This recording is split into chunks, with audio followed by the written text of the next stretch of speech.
not going to recap whatever we discussed and just put it in just to see where we're talking about this.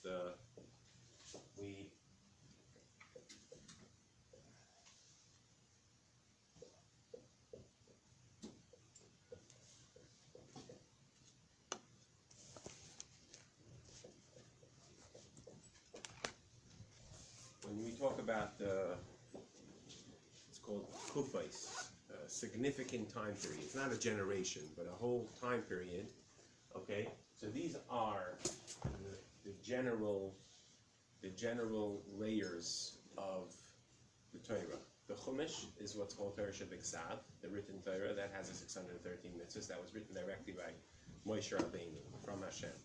Okay, and then the oral Torah, everything else of Torah, not Navi. Navi is something else. Navi is also considered to be the written Torah, but they're not really supposed to be any new mitzvahs in the Navi. It's just the Navi is just trying to encourage the Yidden to keep the Torah. Okay. So then, in terms of what's called the Torah Shebaal Peh, the oral Torah, that's the explanation of the details of the mitzvah that appear in the Chumash. Chumash doesn't have all the details. So some of that's divided generally into two general categories. One, so this is just a quick recap, 5 minutes. One is what's called Halacha l'Moshe Sinai. That means a direct tradition of Moshe Rabbeinu. For example, the fact that the tefillin has to be black is not something which is understood or derived from some sort of drasha from the pasuk, like some sort of way of interpreting the pasuk. There's nothing to do with that. There's no indication from the Chumash as to that halacha that tefillin has to be black. That was a direct tradition that when Moshe Rabbeinu gave the mitzvah, that was one of the details that he gave it with, that it has to be black. Okay.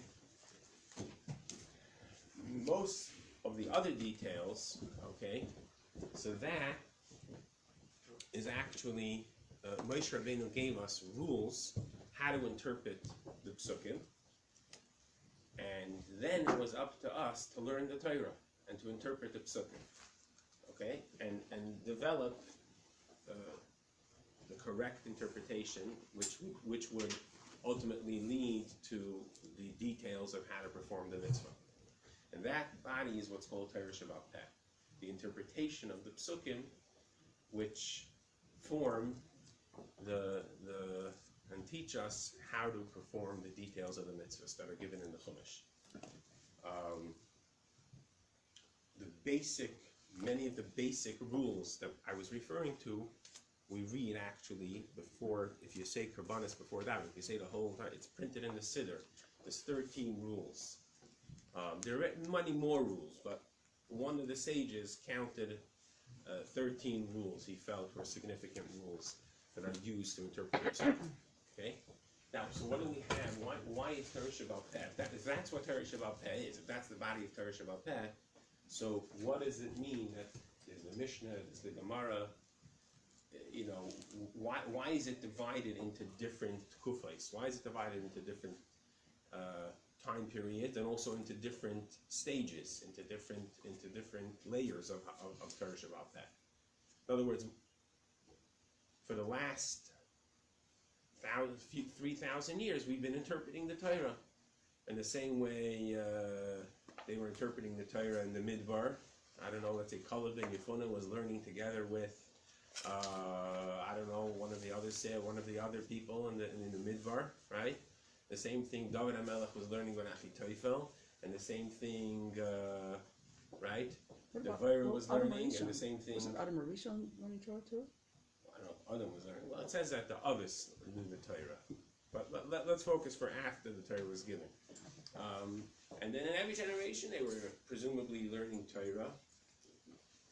And what were they doing differently in every generation? In other words, why is it divided up this way? That up until this point, okay, it's considered to be the time of the Mishnah. At that point, the Mishnah is sealed, and now we're going on to the Gemara. And what's the function of each layer? So that's what we were explaining last time. That the function of Torah Torah Shabbat up until the sealing of the Mishnah. First of all, the sages that appear in the Mishnah are called Tanoim. That's just the name that's given to them. It means teachers, but that's how we refer to it. And the sages that appear in the Talmud are called Amoraim. So, for example, Rabbi Akiva and Rabbi Meir and Rabbi Yochanan ben Zakkai and Yehuda Hanasi, they're all Tanoim.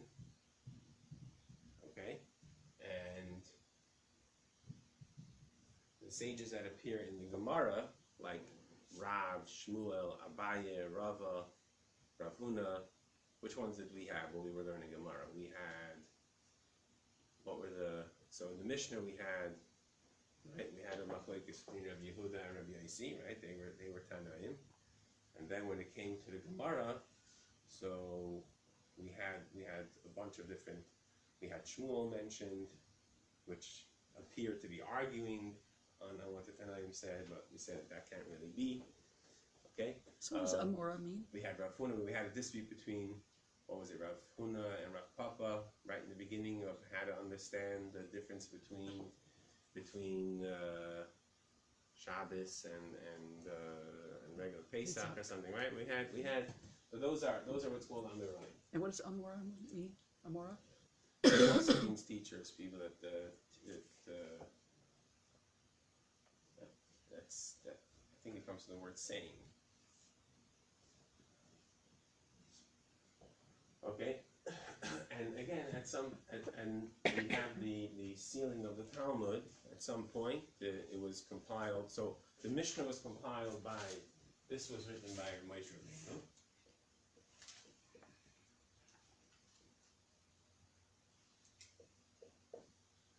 The Mishnah was compiled by and authored by Yehuda Hanasi, but it's not only his opinion. He quotes the teachings of all the Tanoim, up until his time. And the Gemara was compiled by between Ravina and Rashi.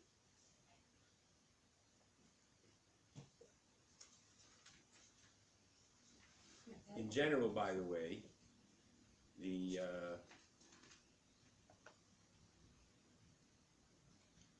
there's different titles that the sages have, right? Sometimes you see it's called Rav, like Rav Huna. Sometimes it says Rebbe, like Rebbe Yehuda, right? Rabbi Meir. Rebbe, and so sometimes it's with Rav, sometimes it's with Rebbe, sometimes it says Rabban, like Rabban Shimon ben Gamliel, Rabban, and sometimes it just says the name, just the name, like Hillel, Shammai. So Which is the most respectful is the name. Oh. That's the highest. Then after that is, below that is Rabban. That's the title for a Nasi, the head of the Sanhedrin. He got the title Rabban. So like Rabban Shimon ben Gamliel, Rabbi Yochanan ben Zakkai. Well, he wasn't actually a Nasi, he was Rabbi Yochanan ben Zakkai. Then before that is Rebbe and Rav.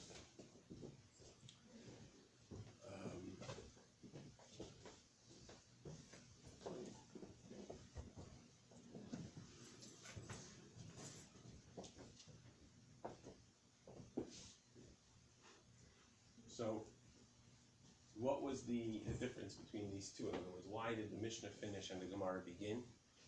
And what was the function? Why is the function of the Gemara different than the Mishnah? So basically, if you really want to just say it in really, really short, the function of the Mishnah up until the time of the Mishnah was actually to interpret the psukim in order to derive in order to expound on the verses and to interpret them see how we have to perform the mitzvah. In other words, to use those rules that we were talking about before, okay, we referenced, we didn't actually talk about the actual rules, but we just referenced them, to apply those rules in terms of how to interpret the pasuk. The next layer, the sages in the Gemara, they cannot disagree and argue with the sages of the Mishnah in terms of how to interpret the psukim anymore. That was already settled, okay, at that point. And now it's just a question of explaining the words of the Tanaim. In other words, a certain Tana said that we explain a pasuk a certain way. So let's expound on that. Let's understand it better. Let's see how it applies to a certain situation. Let's see, let's say two Tanaim disagree. Let's try and prove which one we can think is right. If there seems to be certain details within an opinion in the Mishnah that we're missing, let's see if we can prove how to fill those details. Let's see if we can figure out from other sources what would be what we would be supposed to do in that case that's not clearly mentioned in the Mishnah, right? So that's the function of the Amoraim, the Gemara. They will no longer, it's not an extension of the Mishnah. They're not going to continue to interpret the psukim in a similar fashion that is being done in the Mishnah to reach different conclusions than the Mishnah. In fact, they're not allowed to disagree on, an Amoraim is not allowed to disagree with a Tana. Okay? It doesn't have permission to reinterpret the psukim in that manner. That's different than a Tana.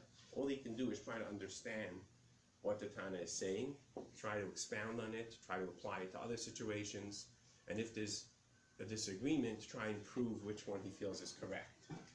Okay? But otherwise, so it's a new layer of interpretation. It's explaining the Mishnah.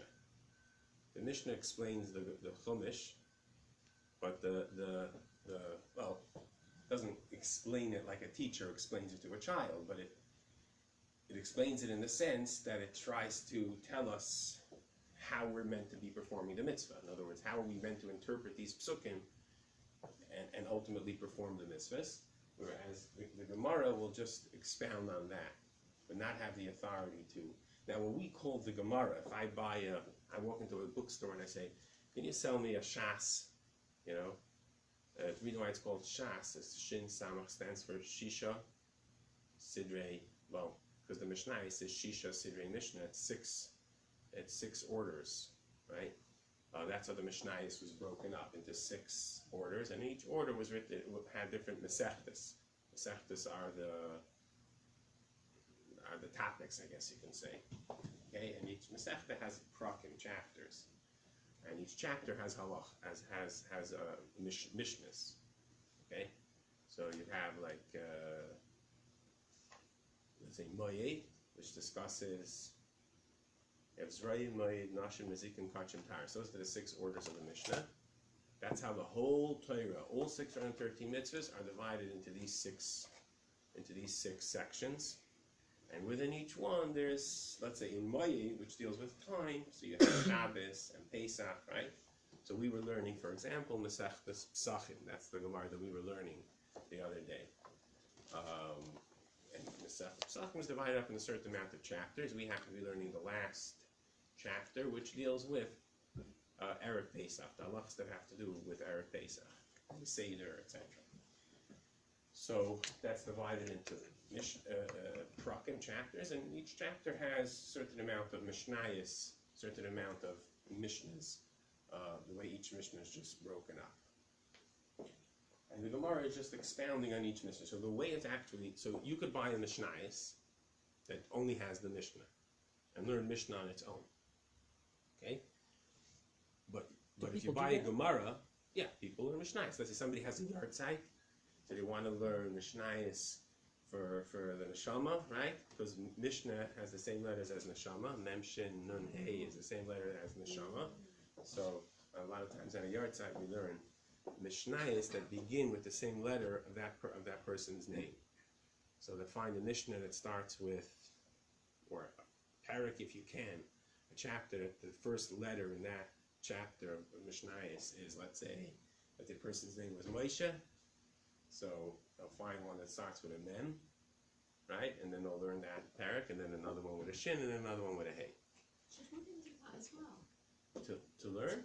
Yeah. If you can, if you have time. And again, women are not obligated to limit a Torah. You have other more primary responsibilities. But I mean, if you don't have But if you children- don't have those responsibilities and you wish to learn, yeah, it's still a you know, how do you call it, for the neshama. In other words, if you're doing it on behalf of that neshama, it's still a schus for that. It's still a merit for that neshama, and it's also a merit for you because you're learning Torah. That's the main thing. But so yeah, you could purchase a mishnayos on its own, okay.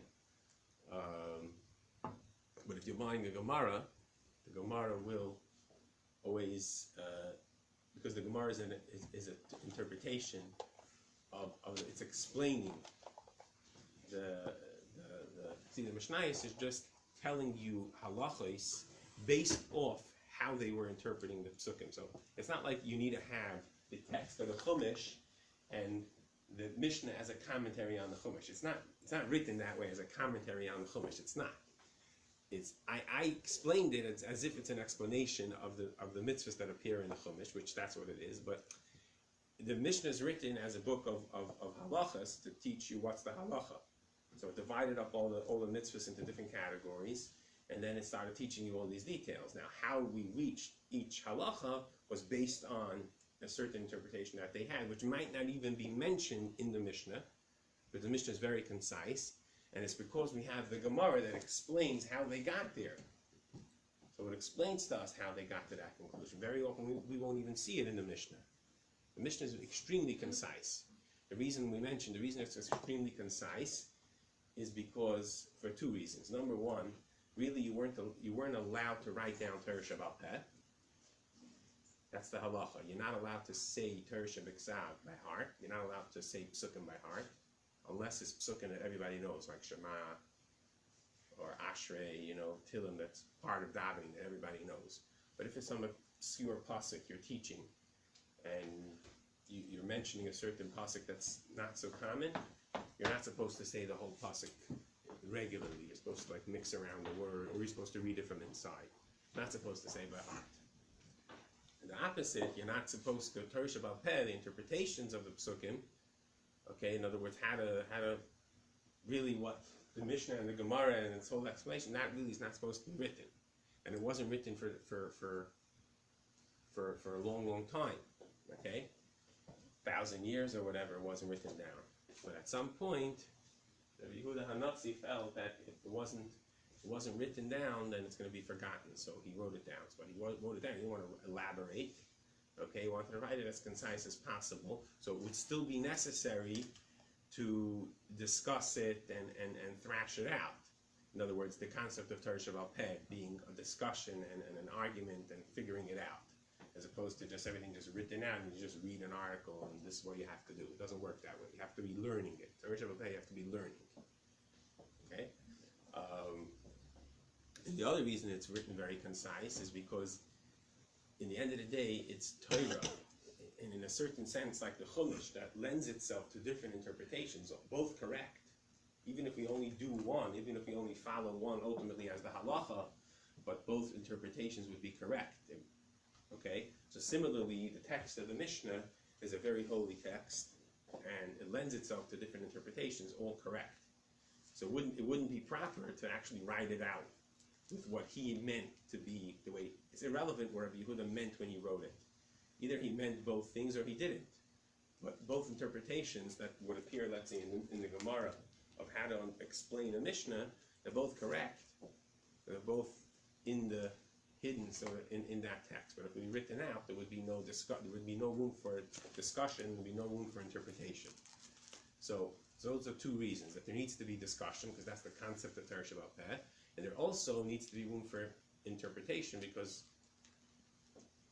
Torah is kind of, is very broad, and they're both correct. Both interpretations of that text would be correct. The famous saying, Shivim Panim LaTorah, that there's 70 faces to the Torah. In other words, they're all correct explanations. As long as you're following logic, as long as you're following the rules according to which you're supposed to use to interpret it, then it's a correct. It's a correct part of Torah. How could it be part of Torah if you made it up? Because Hashem brought it to you. Because Moshe taught us the rules, how to learn the Torah, and as long as you're following those rules, it's part of Torah.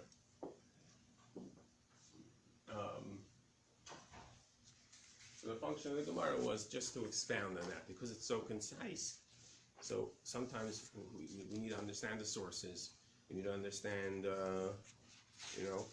what's the reasoning behind it, because that sometimes affects how to apply it in other situations, and sometimes need to prove what's correct if there's different opinions. So all that discussion is in the Gemara.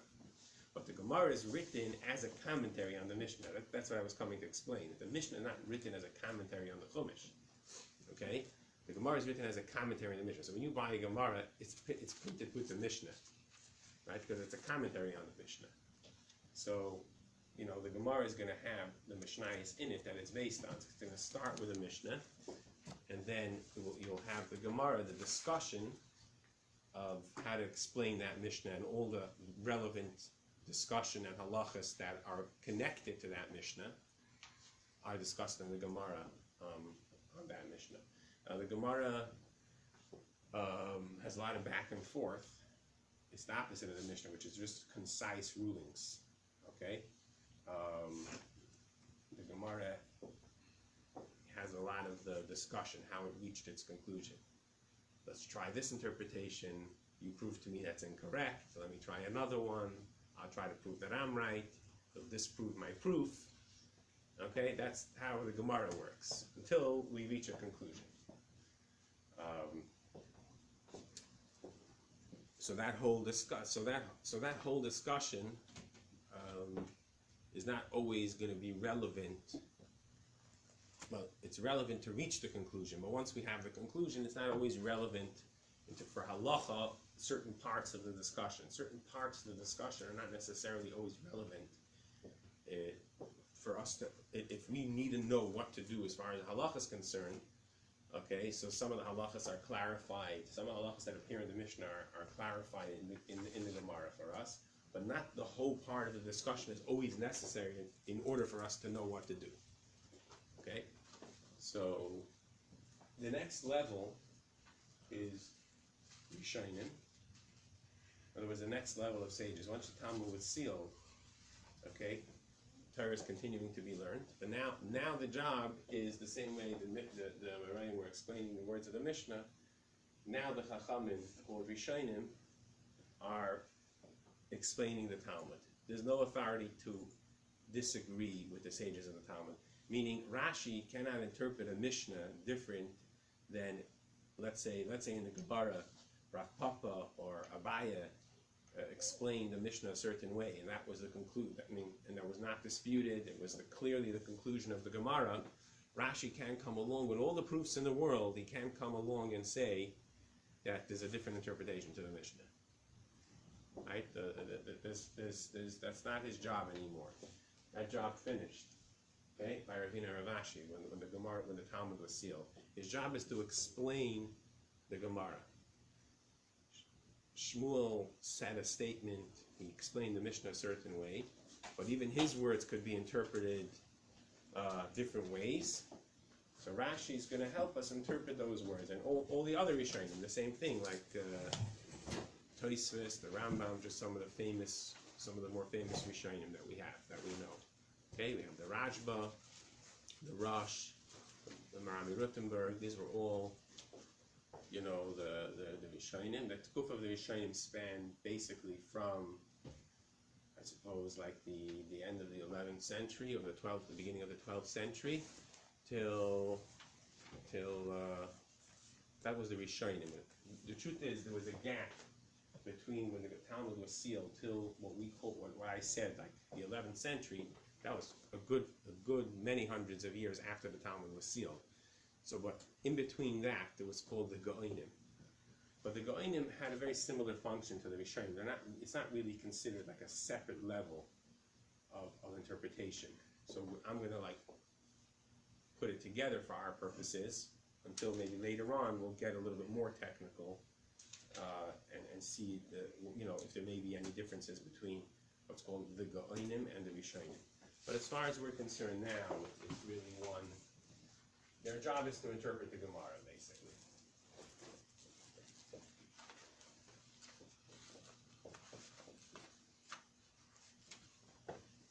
Now, Gaon is a title that we use today for somebody who's a very great sage. Ever heard that expression? He's a great Gaon. Gaon means like he's a great Torah scholar. He's a great genius, right? So that's not what it means over here when we say like there's a Gaon like Rabbi Gaon or Sadia Gaon. That Gaon was a specific title, like along the lines, like I said before, like Rabban was a Nasi, right? There were certain sages had special positions, okay? So, for example, during the time when the Sanhedrin was active, so the head of the Sanhedrin was called the Nasi. Different than what we call Nasi, meaning the head of. But it was a similar idea. It was the head of the face of Yiddishkeit, the head of the one that was ultimately the highest authority in Torah and dealt with a lot of political issues as well. Once the king wasn't dealing with it anymore, so that was a title, was a position, Nasi, right? So Gaon was a specific type of position. It was the Rosh Yeshiva. They were the system of yeshivas that existed in the times of the Gemara, mainly in Babel, okay? So there was 2 or sometimes 3 main cities, which changed, because again, it spanned hundreds of years, so it didn't always remain in the same place.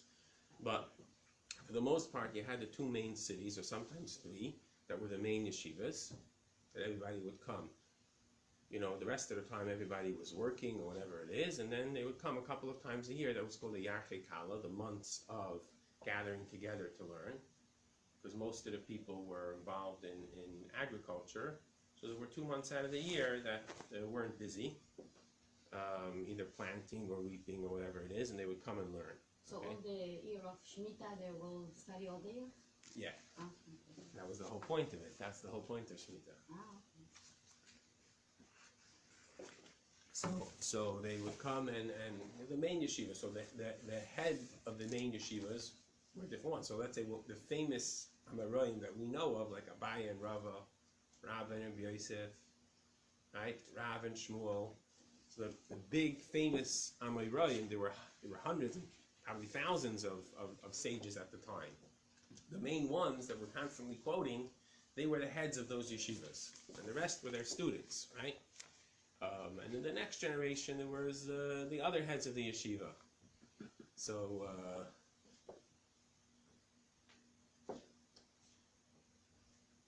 that system continued even after the Talmud was sealed. The main centers of Torah was still in Bavel, and they still had a similar system with the 2 main yeshivas. But since the Talmud was already sealed, the Rosh Yeshivas, the heads of those yeshivas, were given a different title. They weren't an Amoira anymore, right? They were called Gaon. So Gaon meant the Rosh Yeshiva of the 2 one of the major yeshivas that existed in Bavel, until eventually that Bavel was no longer considered to be the center of Torah anymore, because it spread out to many different places, Spain and parts of Europe and Egypt, and at that point already it was so spread out, and each place had its sages and its yeshivas and everything. So at that point, Bavel, or the yeshivas in Bavel, weren't like anything special anymore. So they lost that kind of finish. And then all the sages were just called Rishonim after that point. So there isn't really any halachic difference between these few hundred years and these few hundred years. It's the same idea. Neither of them could argue on the Gemara. They meant just basically help explain the Gemara and help us reach certain conclusions based off the Gemara. Again, that next layer of interpretation. Is there any significance? There is. For example, if you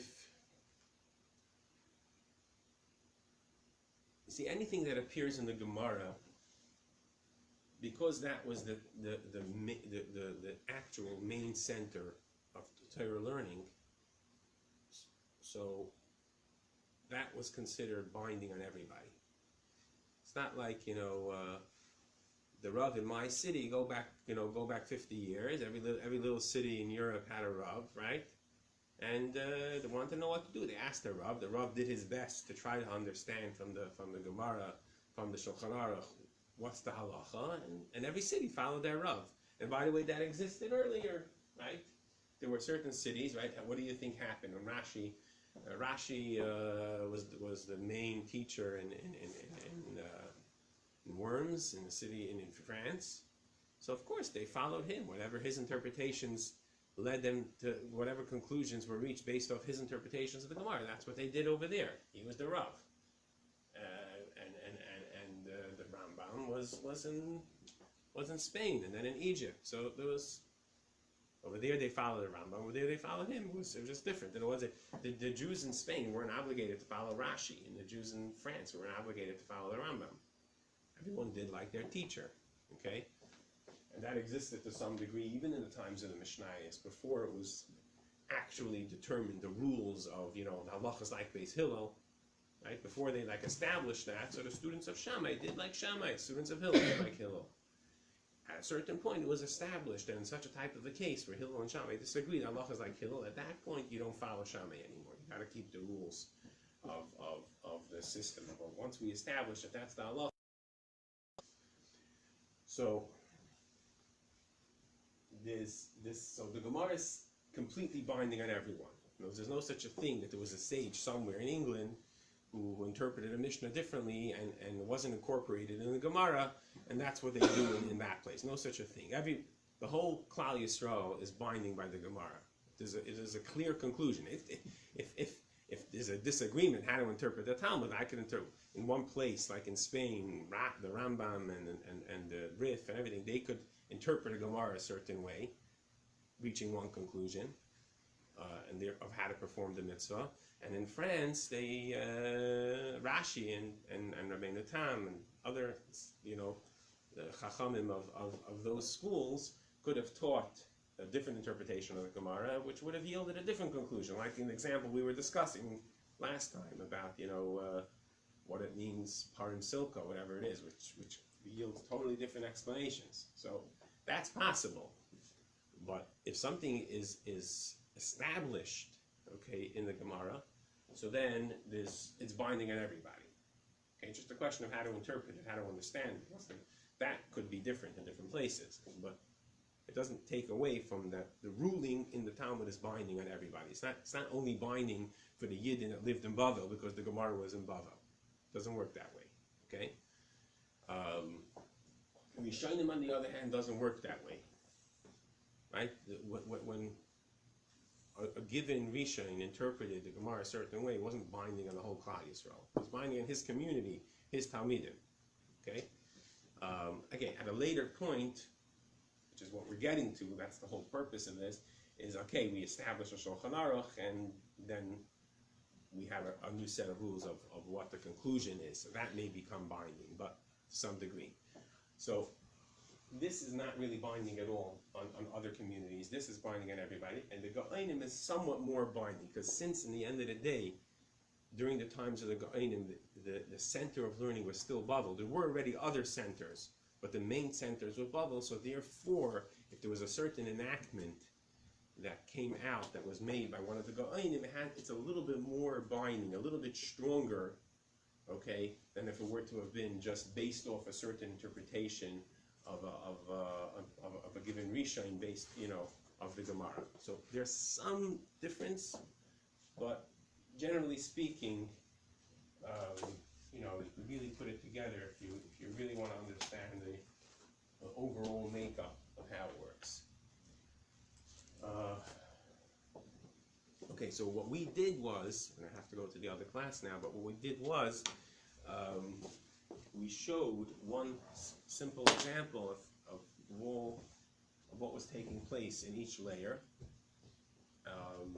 and the focus, which we're going to lead up to, which we're going to elaborate mostly on, is, what was the system? Each thing has its own system of reaching conclusions. There's rules in the Mishnah who the Halacha is like. There's rules in the Gemara who the Halacha is like. Within the Rishonim, okay, there had to have been, because the different interpretations lead also to different halachas of how we're supposed to, do things. So there has to be some sort of system to figure out how the function of the Shulchan Aruch. But the body of the Shulchan Aruch had aspects of it, how it developed and how it continues to develop afterwards. And that's what we're going to explain these days. Thank you. Thank you very much. Gemara ותלמוד זה אותו דבר? What? גמרא ותלמוד. Yeah, same thing.